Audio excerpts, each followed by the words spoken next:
បាទរុនសួស្ដីមកព្រឹកនេះនៅច្រកអន្តរជាតិទឹកបាទព្រំដែនខេត្តប្រទេសមានជ័យនិងខេត្តស្រះកែវឃើញបាក់ចិត្តដល់ម៉ោងបាទសល់ដូចមួយនាទីអីទៀតដល់ម៉ោងបើកចុះទ្វារឥឡូវឡានថៃមកបដាបាទឃើញសមត្ថកិច្ចយើងនៅទីនេះដើម្បី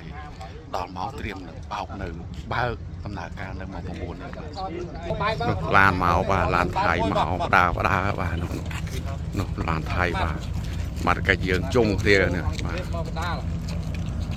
បាទនេះមកដល់ហើយបាទឡានថៃបាទមកបដាមក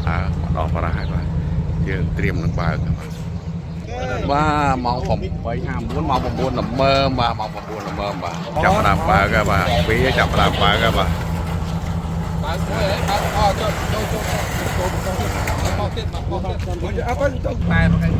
នេះហើយបាទបើកផ្លូវការលើឡានថៃចូលមកខាប់ទៅខាប់ដីហើយបាទ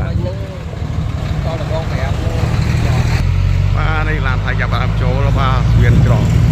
វាព្រំដែនទាំងបត់ខេត្តបន្ទាយមានជ័យនិងខេត្តស្រះកែវបាទនេះបាទខាប់ដីតែម្ដងបាទអរគុណខ្ញុំឡៃនេះធ្វើសេចក្តីរាយការណ៍ពីច្រកព្រំដែនអន្តរជាតិខេត្តស្រះកែវនិងខេត្តបន្ទាយមានជ័យ